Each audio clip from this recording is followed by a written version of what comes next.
We want to get right to that. We are taking you live now to Dublin, Ireland. Yeah, we are checking in after this 3-year pandemic hiatus. Now there is a big parade that's back on, and my buddy Travelzoo's Gabe Saglie joining us live now from Dublin, there along the parade route. Look at you in your fancy coat. I thought I was, representing with the green tie here. You got it all going on, man. Nice to see you again. Eric, I can get you one in your size. Don't worry, my friend. And by the way, can we pan down, Paul? I want to show Eric. Show us all. Oh, wow, you got the whole commitment to this whole. Look at this, Gabe the leprechaun thing here. It's and believe me, by the way, Eric, I'm not standing out here. This is just the way that people dress on a day like this here, up and down the streets of Dublin. Yeah, hey, it's great to have you back. After a couple of years of us not being able to chat as much as I'd like because of the pandemic and everything, like, hey.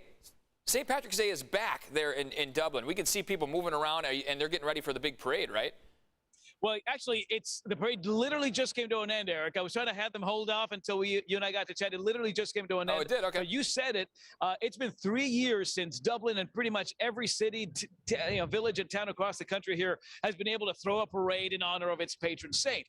So after a 3-year hold, you can imagine that sort of enthusiasm and its excitement that's been building over the last couple of days to make sure that this parade was not going to disappoint, and it did not. This was an unusually longer parade than usual. It had more performers than usual. It's been a 6-month project with thousands of artists and musicians and engineers coming up with a series of floats and musical events and spectacle here that was really quite amazing. A big U.S. contingency here, Eric. You had about a dozen different U.S. marching bands from states like Illinois, and Florida, and Texas, and Iowa, and New York. Cool. So a reminder that there's definitely a link there, a very emotional link between Ireland and the U.S. You were there. You got to feel kind of the sense of it. You got to see some Americans there. Obviously, they're representing Ukraine there. They're showing support there. Just kind of what was the mood? What was the feeling everyone was having there at the parade? Well, yes, that's a good point. Actually, the parade kicked off at high noon here, Dublin time, when the president of Ireland came out and actually officially launched the parade, Michael D. Higgins, there he is.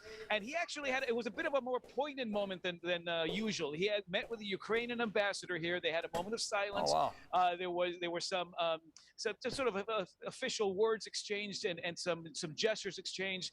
But there was a clear attempt here to make sure that the solidarity that Ireland has with Ukraine was very visible, very obvious. You can see behind me, Ukrainian flags are flying along with the Irish flags and a lot of green out there as well. So it's certainly a bit more of a poignant moment. But then again, it was all about that enthusiasm and that energy that, again, has been capped for about 3 years. And now as people, about 500,000 people, begin to descend onto the streets of Dublin, has been unleashed in a pretty big way. And by the way, this is a 5-day party, Eric. So today's a national holiday. Tomorrow's a national holiday. Oh, wow. We're going to ride this wave all the way into the weekend. Yeah, what other things take place there then to celebrate everything with everything going on? I know the parade kind of kicks things off, but I'm assuming, I mean, if it's 5 days long, there's a lot of things to do and see there in Dublin. Well, that's the thing. I mean, I'd say the crowning jewel is a parade like this, but this is part of a festival that includes things like musical concerts, arts festivals. A lot of the open-air parks across the city will be hosting a sort of cultural events for sure.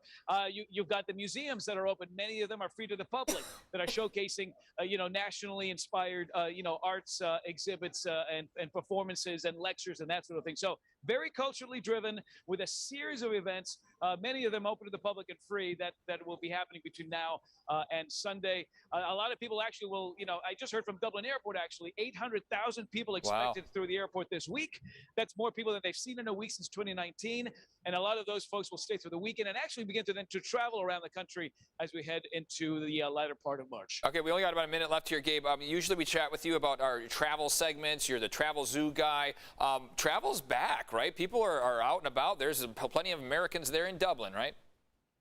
Well, I'd say that this week, I think officially represents the return of travel to Ireland.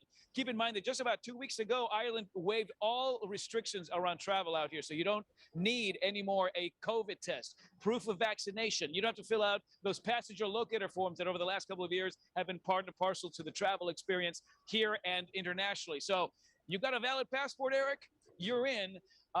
When I get back to Southern California tomorrow, what I've got to do now is get my COVID test because the U.S. still requires that to get back into the States, a day before your flight. So I'm going to go do that next.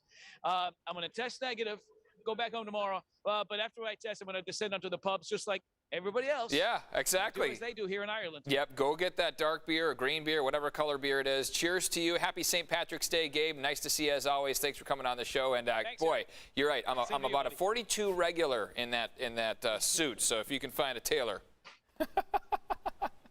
I love that coat. That looks good. Very He's like festive. ready to sign off and move on to the next event. He's got a lot going on there, Yeah. but it's exciting to see how many people are out there celebrating. Yeah,